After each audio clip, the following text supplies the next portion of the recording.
I had a purpose. I wanted to be one of the best basketball players to ever play. And anything else that was outside of that lane, I didn't have time for. There's a quote from one of my English teachers at Lower Merion named Mr. Fisk. He had a great quote that said, "Rest at the end, not in the middle." And that's something I always live by. I'm not going to rest. I'm going to keep on pushing now. There are a lot of answers that I don't have, even questions that I don't have. But I'm just going to keep going. I'm just going to keep going, and I'll figure these things out as we go, right? And you just continue to build that way. So I try to live by that all the time. At what age did that goal become crystal clear? I made that deal with myself at 13 years old. At 13 years old? 13 years old. That's the you deal were I made. crystal clear about it? Crystal clear. And where did inspiration come from? The love of the game. The love of the game, the challenge. Like I would watch Magic play, I'd watch Michael play, and I would see them do these unbelievable things, and I'd say, you know, can I get to that level? I don't know, but let's find out. Let's find out. And so that curiosity to see where I could push this thing led me down that path, I think. I had a summer where I played basketball when I was like 10 or 11 years old, and here I come playing, and I don't score 1 point the entire summer.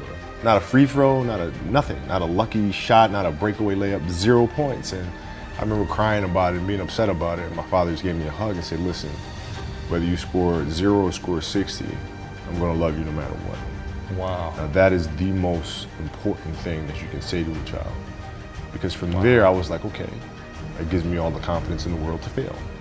I have the security there. But to hell with that, I'm scoring 60. And from there, I just went to work. And I stayed with it. I kept practicing, kept practicing, kept practicing. I think that's when the idea of understanding a long-term view became important. Because I wasn't going to catch these kids in a week. I wasn't going to catch them in a year, right? So that's when I sat down and said, okay, this is going to take some thought, all right? What do I want to work on first? All right, shooting. All right, let's knock this out. Let's focus on this. Half a year, 6 months, do nothing but shoot.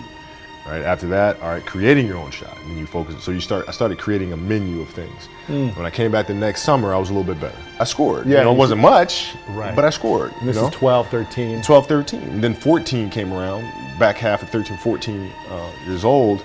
And then I was just killing everyone. And it happened in 2 years. And I wasn't expecting it to happen in 2 years, but it did, because what I had to do was work on the basics and the fundamentals. While they relied on their athleticism and their natural ability. And because I stick to the fundamentals, it just caught up to them. And then my body, my knees stopped hurting, I grew into my frame, and then it was game over. Wow. Were you always competitive from the day you were born? You were super competitive? Competitive with things that I participate in. So I'll put it to you this way. So basketball for me was the most important thing. So everything I saw, whether it was TV shows, whether it was books I read, people I talked to, everything was done to try to learn how to become a better basketball player. Everything. And so when you have that point of view, then literally the world becomes your library to help you to become better at your craft. So at 13 years old, I had a I had a kill list. And so, they used to do these rankings. It was Street and Smith basketball rankings. And I was nowhere to be found because I was like 6'4", scrawny, like 160 pounds soaking wet. So I was like 57 on the list. And so I would look at 56, 55, all the way up to number 1, who these players are, what club teams they played for. So when we go on an AAU travel circuit, I got to hunt them down. Right? And so that became my mission in high school, is to check off every other person, all those 56 other names, hunt them down and knock them down. So when we played at 13, I would size you up and see what your strengths and weaknesses are. How do you approach the game? Are you silly about it? Are you goofy about it? Are you good at it just because you're bigger and stronger than everybody else? Right? Or is there actually thought and skill that you put into it? Right? And when I'd play to my weaknesses. I always work on the things during those games that I was weak at. Left hand, pull-up jump shot, post game. Right? So I have a strategy. What was really your work ethic like, and for how long did you stay disciplined? Well, I mean, every day. I mean, since, for 20 years. I mean, it was an everyday process and trying to figure out strengths and weaknesses. For example, jumping ability. Now, my vertical was a 40, it wasn't a 46 or a 45. My hands are big, but they're not massive, right? So you got to figure out ways to strengthen them so your hands are strong enough to be able to palm a ball and do the things that you need to do. Quickness, I was quick, but not insanely quick. I was fast, but not ridiculously fast, right? So I had to rely on skill a lot more. I had to rely on angles a lot more. I had to study the game a lot more. And but I enjoyed it though. So like from the time I can remember when I started watching the game, I studied the game, and it just never changed. What does losing feel like to you? It's exciting Why is it exciting? because it means you have different ways to get better. There's certain things that you can figure out that you can take advantage of, right? Certain weaknesses that were exposed that you need to shore up, right? So it was exciting. I mean, it sucks to lose, Right. but the hardest thing is to face that stuff. That's a really, really tough challenge. How did you get mentally and emotionally so strong where it doesn't bother you? Well, you got to look at the reality of the situation. Like for me, it's not, you kind of got to get over yourself, right? And then after that, it's okay, well, why did those air balls happen? Got it. I didn't have the legs. So you look at the shot, every shot was online. Every shot was online, but every shot was short, right? I got to get stronger. I got to train differently. The weight training program that I'm doing, I got to tailor it for an 82-game season so that when the playoffs come around, my legs are stronger and that ball gets there. So I look at it with rationale and say, okay, well, the reason why I shot air balls is because my legs aren't there. Well, next year they'll be there.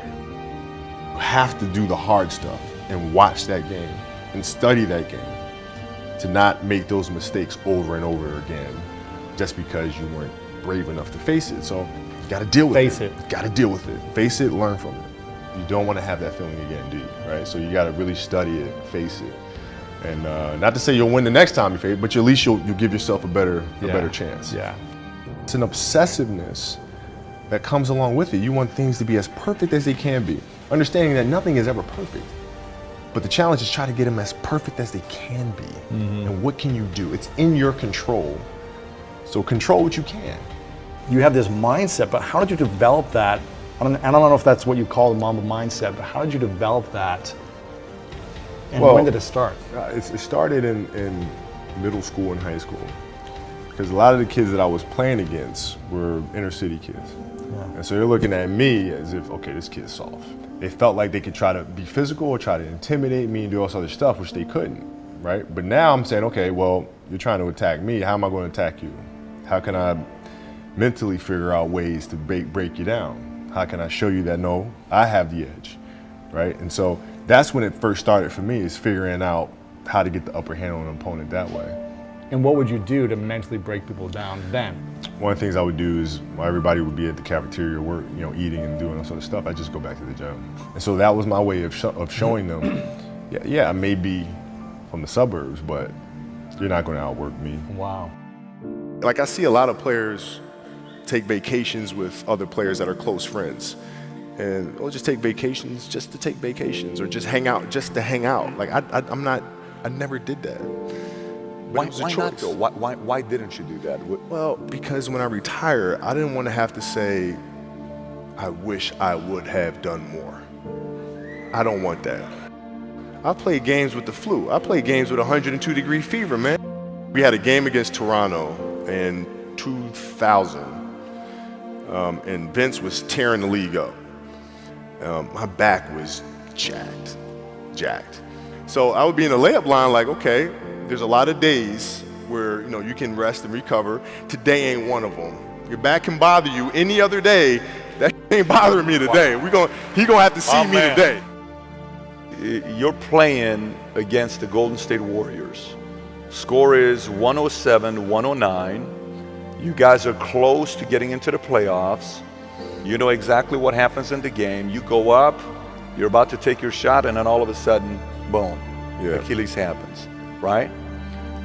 Friend of mine, Nima, he is here just to listen to. He played ball. And he told me, he says, Patrick, I don't think you understand. He says, when I tore my Achilles in high school, he says, 4 friends of mine dragged me to my hospital. I was crying from there straight to the hospital. He says, I have no clue how the hell this guy did it. He went and hit the free throws, and then you walked off the stage. How the hell do you tolerate that kind of pain? You know, I use this. I tell this example, and I think this is the best way to explain it. You know, you have a hamstring injury, you pull your hamstring really, really badly, you can barely walk, right? Let alone play anything. You're at home, all of a sudden a fire breaks out in the home, right? Your kids are upstairs, you know, wife is wherever she may be, you know, going down. I'm willing to bet that you're gonna forget about your hamstring, you're gonna sprint upstairs, you're gonna grab your kids, you'll make sure your wife's good, you're getting out of that house. And the reason is because the lives of your family are more important than the injury of your hamstring. And so when the game is more important than the injury itself, you don't feel that injury. Not at that time. Went in the trainer's room, my kids are in there, and you know, they're looking at you and stuff, and I'm looking at them, and I'm like, you know, it's all right, Dad's gonna be all right. It'll be fine, it'll be all right, it'll be all right, it'll be all right. As a parent, you gotta set the example. You gotta set the example. This is another obstacle. This obstacle cannot define me, it's not gonna cripple me, it's not gonna be responsible for me stepping away for the game that I love. I'm gonna step away on my own terms. And that's when the decision was made that, you know what, I'm doing it. You gotta lead by example.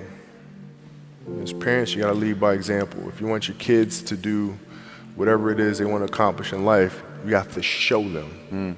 You gotta show them. The definition of greatness is to inspire the people next to you. I think that's what greatness is or should be. It's not something that lives and dies with one person. It's how can you inspire a person to then in turn inspire another person that then inspires another person. And that's how you create something that I think lasts forever. And I think that's our challenge as people, is to figure out how our story can impact others and motivate them in a way to create their own greatness.